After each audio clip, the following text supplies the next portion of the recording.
अगर किसी चीज को पूरी शिद्दत से चाहो तो सारी कायनात तुम्हें उससे मिलाने की साजिश में लग जाती है। मेरे साथ ऐसा ही हुआ, क्योंकि मैंने शिद्दत से चाहा था यूपीएससी को, और जिस दिन दिल्ली में मैंने पैर रखा था उसी दिन मेरे दिमाग में क्लियर था कि मेरा फर्स्ट अटेम्प्ट ही मेरा फाइनल अटेम्प्ट होगा। इस मेंटालिटी के साथ, सी होप्स वी कैन डू, हम ड्रीम्स देख सकते हैं, रिजल्ट क्या आना है वो अपने हाथ में नहीं है। तो जब प्रिपरेशन कर रहे हो और अगर दिमाग में आता है होगा कि नहीं होगा, होगा कि नहीं होगा, टेल मी वन थिंग, वो आपके हाथ में है क्या? Is that in our hand? Result क्या होगा? No. What is in our hand? Working, giving your 100% for this exam and with proper strategy. That is in my hand. I will do it. और अगर इतनी शिद्दत से मेहनत की है 100% देके और फिर भी एग्जाम नहीं होता, believe me, you won't be dissatisfied. You won't be demotivated. You will feel I gave my 100%. आगे उसकी मर्जी। ये एटीट्यूड के साथ रहना है इस एग्जाम में। मेरी बातें थोड़ी मैं ये नहीं बोलूंगा कि यूपीएससी में प्रीलिम्स में 2 पेपर होते हैं, मेंस में 9 पेपर होते हैं, इंटरव्यू इतने मिनट का होता है। No, that is very much available on internet. What I want to focus is what are the pre requirements to enter into this field. इस चक्रव्यूह में उतरने से पहले कौन सी तैयारी आपको करके उतरनी है। And very first and most important is confidence. मुझे याद है मेरे क्लास में एक स्टूडेंट था who was a doctor, वो प्रिपरेशन कर रहा था। जब भी क्लास में कोई भी क्वेश्चन पूछा जाता था ना, he was always ready to answer। कोई भी, irrespective of the subject, irrespective of the faculty, answer उसके पास रेडी था। and my friends are, भाई he is so talented, so intelligent, हमसे कैसे हो पाएगा? I mean, like, why do you judge yourself based on his own parameter? UPSC में एक vacancy नहीं है, there are 1000 वैकेंसीज। अगर वो एक भी लेगा तो 999 है हमारे लिए। Why to think about that one seat? And he couldn't clear the prelims of that year, even 2018 wala bhi. So understand this. It's not about your intelligence. It's not about how much you know. It's about how well you can express the things. So अगर mains में questions के answer लिखने हैं, facts लिख के आ जाओगे, you will feel that you won't get selected in exam. Because it's about understanding. You have to connect the links. Current affairs में अगर कुछ पूछा है तो उसको बेसिक्स के साथ आप कैसे कनेक्ट कर रहे हैं। अगर ज्योग्राफी में कुछ पूछा है तो हिस्ट्री के साथ आप कैसे कनेक्ट कर सकते हैं। हिस्ट्री में कुछ पूछा है तो इसको इकोनॉमिक्स के साथ, सोसाइटी के साथ कैसे कनेक्ट कर रहे हैं। These are the things you need to learn in UPSC. But इन सारी चीजों के लिए, whether you appear for prelims, whether you appear for mains, और whether you appear for interview, one thing is very much needed, that is your confidence. और कहां टूटता है ये confidence? If I am reading current affairs for Vision IAS और मेरा दोस्त insight लेके बैठा है, तब मेरे में इनसिक्योरिटी आ गई, यार ये इनसाइट पढ़ रहा है, मैं विजन कर रहा हूं, कहीं छूट गया तो। आपने इनसाइट स्टार्ट किया, फिर कोई नेक्स्ट आईएएस का लेके आ गया, यू विल फील लाइक यार नेक्स्ट आईएएस करना पड़ेगा। उसने नेक्स्ट आईएएस, आपने नेक्स्ट कोई वाजीराम लेके आ गया, कहां पे भटकेंगे? You have to stick to one resource, क्योंकि यूपीएससी का सिलेबस सेम है, हर एक क्लासेस का मटेरियल सेम है। डिफरेंस कहां आता है कि 10 बुक लोग एक बार पढ़ते हैं, एक बुक आप 10 बार पढ़ रहे हैं। मुझे याद है जब मैं ये 1 घंटे में वाजीराम का करंट अफेयर्स पढ़ता था, वहां पे बैठ के everybody was with vision IAS current affairs, but I was very much clear कि विजन के करंट अफेयर से they can clear the prelims, but mains का कंटेंट नहीं मिलेगा। जो मैं पढ़ रहा था that was specifically design for mains, and I continue this Vajiram without getting affected what other people are doing. Coaching में भी ये सेम होगा, your classmates will be doing something, you will be doing something. जब लोग ने लक्ष्मीकांत नहीं किया, I didn't do Lakshmikant, I didn't read Yojana, I didn't read Kurukshetra, but I was so sure about my mind कि इसकी जरूरत नहीं है। योजना में करते क्या है, किसी एक टॉपिक के जितने भी करंट इनिशिएटिव है गवर्नमेंट के, उसको बना के एक पूरा मैगजीन बना दिया। When you are reading the newspaper, when you are watching the Rajya Sabha TV, when you are reading the monthly magazines, जो सारी करंट अफेयर्स को ही कवर कर रहा है, तो उसी चीजों को उन्होंने सेग्रीगेट करके अलग दिया है। अब उसमें आप 3 घंटे अलग से वेस्ट करो, उससे बेटर है कि वो 3 घंटे उसी चीजों पे डालो जहां पे आपने ऑलरेडी पढ़ रखा है। So with minimum material minimum required material, you have to give your optimum output. Multiple resources ले जाने का कोई मतलब नहीं है. You will be confuse. And जो फर्स्ट टाइमर्स है उनके लिए बोल रहा हूं कि your first attempt your best attempt, क्योंकि आपके पास लिमिटेड होता है. क्या होता है, ज्यादा पढ़ के जाते हैं ना जब मेंस में, ये लिखूं वो लिखूं ये लिखूं, उसी में कंफ्यूज. उसमें आता ही बहुत लिमिटेड है, लिखना भी लिमिटेड ही है. Right? So it's about your limited knowledge with maximum understanding.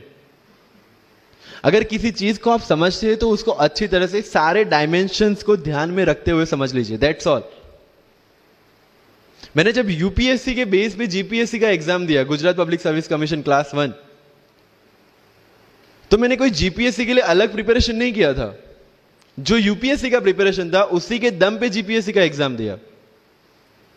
लेकिन सिलेबस कितना टारगेट किया, जो दोनों में कॉमन था. उस कॉमन सिलेबस के बेस पे मैं गुजरात में ऑल गुजरात रैंक 34 ला पाया. And one more interesting thing is that I did my entire preparation in English from scratch to the end in Vajiram, which is an English medium institution. I wrote my mains in Gujarati, entire mains,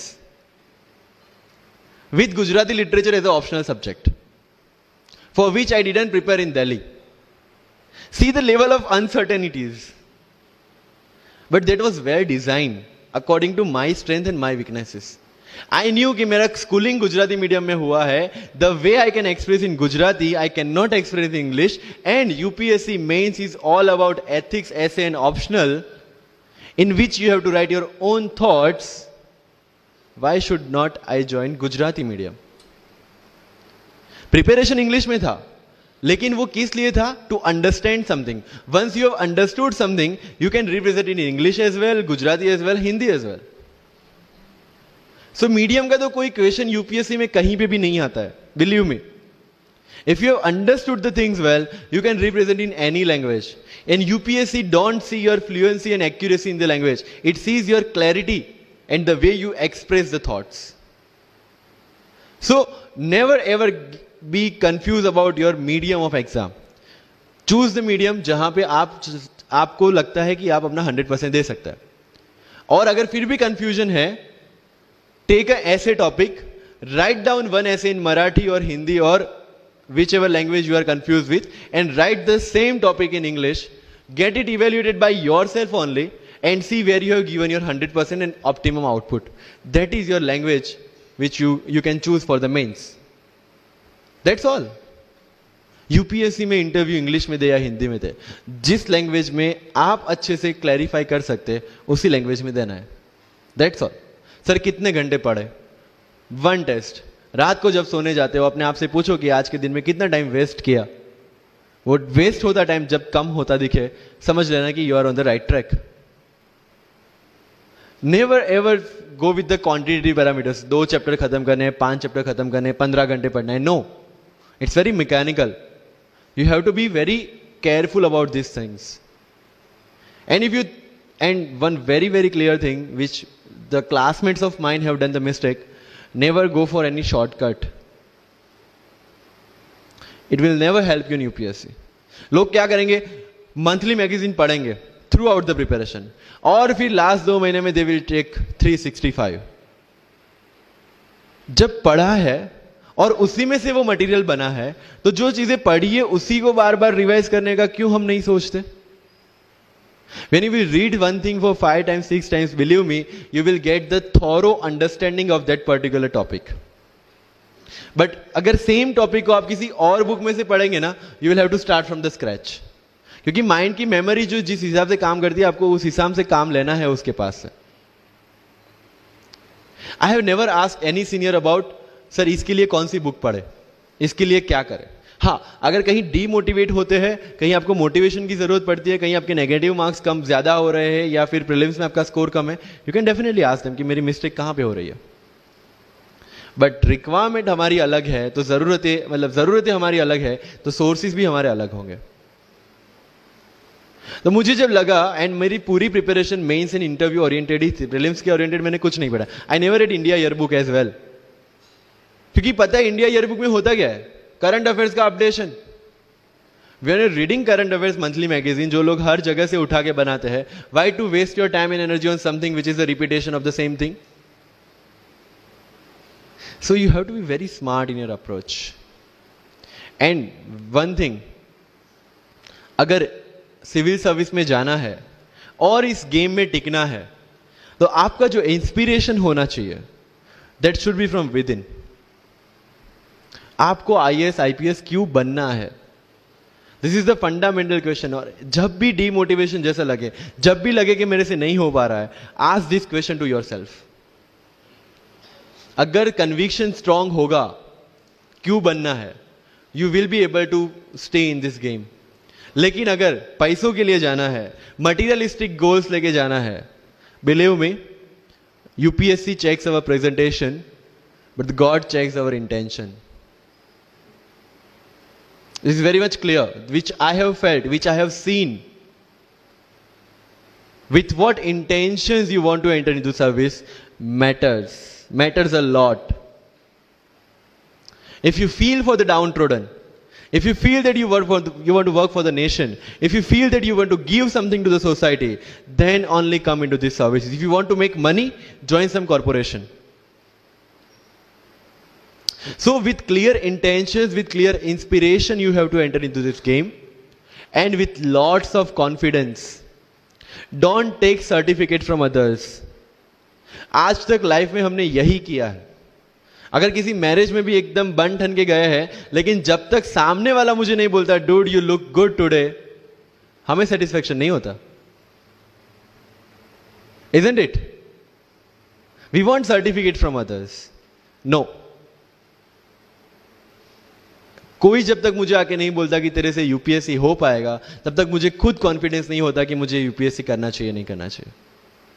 या अगर कोई मुझे आके बोल देता है कि भाई 3-4 साल 5 साल तो लग ही जाएंगे, तेरे बस की चीज नहीं है, अगेन मैं सोचने बैठ जाता हूं. कुछ लोग तो, मेरे गुजरात में तो ये कल्चर है, यहां पे ये कल्चर है नहीं पता, लेकिन सम पीपल थिंक पहले MPSC कर लो, पहले क्लास 3 क्लास 2 कर लो, फिर UPSC के बारे में सोचो. ऐसा है यहां पे? यस और no? But you have to understand कि MPSC जो है, जो क्लास 3 क्लास 2 एग्जाम्स है, उसकी रिक्वायरमेंट UPSC की रिक्वायरमेंट से कंप्लीटली अलग है. अगर MPSC ये पूछता है कि स्टैच्यू ऑफ यूनिटी कहां बना है या किसने बनाया है, उसमें कितना kg गोल्ड यूज हुआ है, या उसका आर्किटेक्ट कौन था, UPSC will ask statue of unity होना चाहिए या ना होना चाहिए. These people will ask you Panipat का फर्स्ट बैटल कहां पे हुआ था, सेकंड कहां पे हुआ था, थर्ड कहां पे हुआ था, कौन जीता था, कौन हारा था, कहां से आए थे. UPSC will ask you सारे बैटल्स पानीपत में ही क्यों हुए थे. So UPSC is never about where, when and what. It's about how and why. So जो भी चीजें आप पढ़ रहे हैं, जितनी भी चीजें आपके आसपास आ रही है, ask the question why and ask the question how, without getting biased. One thing is very much needed for this service is your critical attitude toward everything without getting influence from anyone and anything. You are not supposed to get influenced by any ideology. You are not supposed to get influenced by any one person. One thing is your guiding torch throughout this exam and throughout your life should be the Constitution of India and the philosophy of the Constitution of India. No party philosophy required. So अगर कोई चीज हो रही है, I have only one thing to do: check the merits, check the demerits, propose the solution. If there is a demonetization, what will be the advantage, what will be the disadvantage, what could have been done and what should be done. That's all. Being an IAS or IPS, you have to do the same. But again मैंने जो बोला कि बन के जो करना है उसकी ट्रेनिंग आपकी अभी से स्टार्ट हो गई है. किसी व्यक्ति विशेष के इन्फ्लुएंस में आके या किसी विचारधारा के इन्फ्लुएंस में आगे अगर आपने ये एग्जाम की प्रिपरेशन स्टार्ट की, believe me, you are not going to score good in this exam. UPSC has its own checks and balances. Prelims खत्म कर लिया, मेंस में फिर से होगा, मेंस निकाल दिया, इंटरव्यू में फिर से होगा. देयर आर 3 स्टेप्स इसीलिए रखे गए ताकि डिजर्विंग कैंडिडेट्स आ पाए. And if you have any reservation in your mind कि अगर मैंने मराठी मीडियम में रह के पढ़ाई की है, या मेरा फैमिली बैकग्राउंड अच्छा नहीं है, या मेरी एज ज़्यादा हो गई है, या मैं वर्किंग प्रोफेशनल हूँ, उसके साथ में कैसे एग्जाम करूँ, हर एक प्रॉब्लम के लिए we have the solutions and we have the examples जिन्होंने अलग अलग तरीके से प्रिपरेशन की है। All India rank 2 Anu Kumari madam 1.5 साल 2 साल के लिए अपने 2.5 साल के बच्चे को अपने से दूर रख के प्रिपरेशन किए at the age of 31 and she could become the IAS। या you can take the example of Ummul Kher कि जिसको 8वीं क्लास में घर से निकाल दिया ये बोल के कि हमारे घर में बच्चियां 8वीं से ज्यादा नहीं पढ़ती, और उसी झोपड़पट्टी में रह के उसने पढ़ाई की, बच्चों को ट्यूशंस दिया, 3 दिन 4 साल पुरानी रोटियां खाई, और उसके बाद भी जवाहरलाल नेहरू यूनिवर्सिटी में से PhD करके फर्स्ट अटेम्प्ट में UPSC में ऑल इंडिया रैंक 400 समथिंग लेके आज शी इज डूइंग IRTS की training. And with the genetical disorder की उसके जो बोन डेंसिटी वो काफी कम है, तो आज तक 16 से 17 तो उनके ऑपरेशंस हो चुके हैं। Do we have any kind of limitations like this? कोई जेनेटिक डिसऑर्डर, या घर से निकाल दिया गया हो, या खुद मजदूरी करके पढ़ना है? No. Then what are the problems? All problems are here. अगर मैंने ये सोचा होता कि अब एक्सीडेंट हो गया, मेरे से नहीं लिखा जाता, तो नहीं लिख पाता मैं। मुझे किसी ने पूछ लिया कि सफीन हसन के अचीवमेंट्स इतने हैं, इतना सब कुछ मतलब पा लिया है, what is the failure in your life? And I said there is no failure in my life, there are certain experiences in my life. If you want to make it success और failure, it's in your mind. अगर किसी चीज आपके साथ कुछ हुआ, उसमें से सीख के आगे बढ़ना का एटीट्यूड आपके पास होगा, UPSC is all yours. So वही चीज जो कहावत है, deserve before you desire. If you want to be in civil service, you have to deserve for that. If you want कि आपके घर में फॉर्च्यूनर हो, तो पहले फॉर्च्यूनर रखने की जगह होनी चाहिए, in simple words, right? So if you want to be in civil services, you have to develop that mindset. मेरा अगर UPSC का इंटरव्यू आपको पढ़ना हो, तो it's available on my Facebook, मेरा फेसबुक अकाउंट पे थोड़ा स्क्रॉल करके अगर जाओगे, इट्स सफीन हसन, SAFIN उसमें अगर आप नीचे जाओगे, you will find the PDF जिसमें क्या क्वेश्चंस पूछे गए और उसके क्या आंसर मैंने दिए, everything I have written down. I was asked about Islam, casteism in Islam, why it is still persistent in Islam, why there is a university called Aligarh Muslim University and another is Banaras Hindu University, what is the relevance of madrasa system, what is fatwa, everything from Islam. Not because they want to do some bias with me or something like that. They just want to check कि अगर इस इंसान को हम IAS या IPS के post पे बिठाते हैं, whether he will treat the person as a citizen of India or member of any one particular community. And that's how I could score 204 in UPSC interview. Because I could satisfy them. And this is not because I could score, this is the requirement of this job. अगर आपको लगता है कि being मुस्लिम आपके साथ कुछ distinguish behaviour किया जाता है, मुझे ये क्वेश्चन पूछा गया, मेरा एक इंटरव्यू है जिंदगी विथ रीचा में, जो अंसार भाई का काफी वायरल हुआ था। Same Richa Anirudh also took my interview. She asked me this कि when you belong to Gujarat and when you are an IPS officer, कहीं ना कहीं दिमाग में 2002 आता है, और उसके बाद आपको कहीं लगा कि बीइंग अ मुस्लिम आपके साथ कहीं पे कोई भेदभाव हुआ है या कोई डिस्क्रिमिनेशन हुआ है? And I simply said no, I never felt like that, because मेरे दिमाग में कहीं पे डिफरेंशिएशन या डिस्क्रिमिनेशन नहीं है। It's always here. If I treat people differently based on the religion और the caste, I will see how people behave with me from that angle only. But if I am treating everyone equally, if I have no bias in my mind, I will not see biasness or this kind of discrimination anywhere. If you want to enter into this service, this is the first and foremost requirement, that you have the secular outlook, secular thinking, and thinking as per the Constitution of India. That's all. So जो मैं deserve before you desire की बात कर रहा हूँ, वो यहीं से शुरू होती है. एक IPS और IAS बनने के बाद आपको जो चीजें करनी है, वो आपको यहीं से इम्बाइब करना स्टार्ट करना पड़ेगा. You can not go to each and everyone and ask इसके लिए क्या करूं, उसके लिए क्या करूं. You have the internet, find your questions and find your answers by yourself. When you will become an IAS, tell me one thing, collector का charge मिला आपको, कोई क्वेश्चन आया, you will go to 10 people and ask इसमें क्या करना चाहिए. No, you have to take the decision and act on that. Being an IPS, आपको कहीं पे मोब हैंडल करने जाना है, you can not ask your subordinates, your constable, भाई इसमें क्या करूं. You have to take decision. That decision making starts from here. मैं लक्ष्मीकांत पढ़ूं, डीडी बासु पढ़ूं, सुभाष कश्यप पढ़ूं या किसी कोचिंग के नोट्स पढ़ूं, you have to decide by yourself according to your requirement. मैं द हिंदू पढ़ूं या इंडियन एक्सप्रेस पढ़ूं, मुझे जो चीजें ज्यादा समझ में आती है, I read that thing. News तो सेम ही है, राइट? मुझे जो चीजें समझ में आती है और यूपीएससी का जो रिक्वायरमेंट है, ये दोनों चीजें मुझे ध्यान में रखनी है. So with this 50 minutes of कथा, I will take 5 to 6 questions from your side, but last but not the least जो मुझे बताना है, and not for UPSC, GPSC, for the entire life, कि जितने भी कंप्लेंट्स आपकी लाइफ में है, मैं यहाँ से आता हूँ, मेरे पेरेंट्स ये करते हैं, मैं वो करता हूँ, मेरे पास मेरा इंग्लिश अच्छा नहीं है, मेरा मैथ्स अच्छा नहीं है, ये सारे हमने अपने आप को दिए हुए एक्सक्यूजेस है.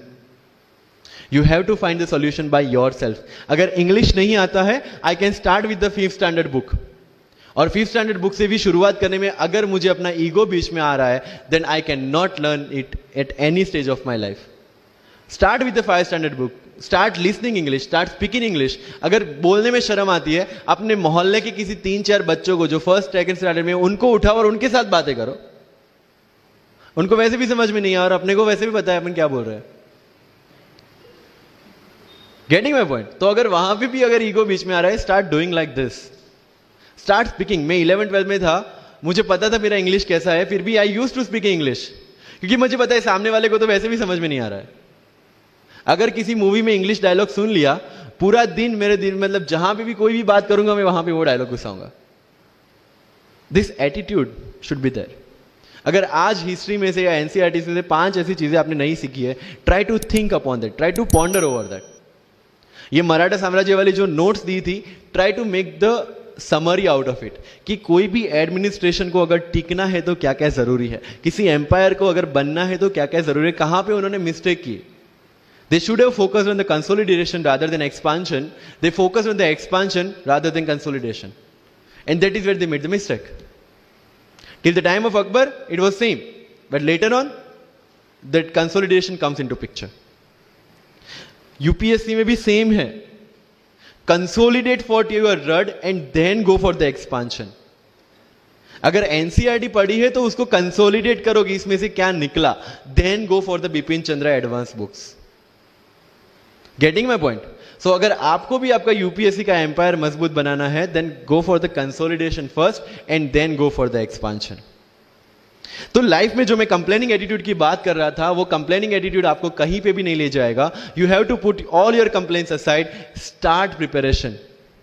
क्योंकि आज तक दुनिया यह मानती थी कि एक भी शब्द बिना बोले हम अपनी बात एक्सप्रेस नहीं कर सकते. तब हमारे साथ थे चार्ली चैपलिन, जिन्होंने एक भी शब्द बिना बोले सारी दुनिया को एंटरटेन किया. आज भी दुनिया जब यह मानती है कि सिर्फ औरतें अच्छा खाना बना सकती है, हमारे सामने संजीव कपूर, जिन्होंने पूरी दुनिया को भारत का स्वाद चखाया. आज भी अगर दुनिया यह मानती है कि अकेले इंसान से कुछ नहीं हो सकता, हमारे सामने महात्मा गांधी, जो अकेले चले थे और पूरा देश उनके पीछे चला था. आज भी दुनिया अगर यह मानती है कि धनवान बनने के लिए धनवान घर में पैदा होना जरूरी है, हमारे सामने धीरूभाई अंबानी, जिन्होंने पूरी दुनिया को एक सपना दिखाया, कर लो दुनिया मुट्ठी में. और आज रिलायंस इंडस्ट्री वर्ल्ड की और इंडिया की सबसे बड़ी इंडस्ट्री है. आज भी दुनिया अगर यह मानती है कि हम कम एज, ज्यादा एज में कुछ नहीं कर सकते, हमारे सामने अमिताभ बच्चन, जो आज भी एक साल में 3 ब्लॉकबस्टर मूवीज देते हैं. अगर आप ये मानते हैं कि सिविल सर्विस में आने के लिए आपका बैकग्राउंड होना जरूरी है, आपके सामने Shahrukh Khan without any background आज भी बॉलीवुड का बादशाह है. अगर आज तक दुनिया ये मानती थी कि हम सिर्फ धरती पे रहने के लिए बने हैं, हमारे सामने नील आर्मस्ट्रॉन्ग, जो चंद्र पे जाके आए, आज तक हम ये जानते हैं कि हम क्या है, हम क्या बन सकते हैं, ये जानने का टाइम शुरू होता है अब. Thank you so much.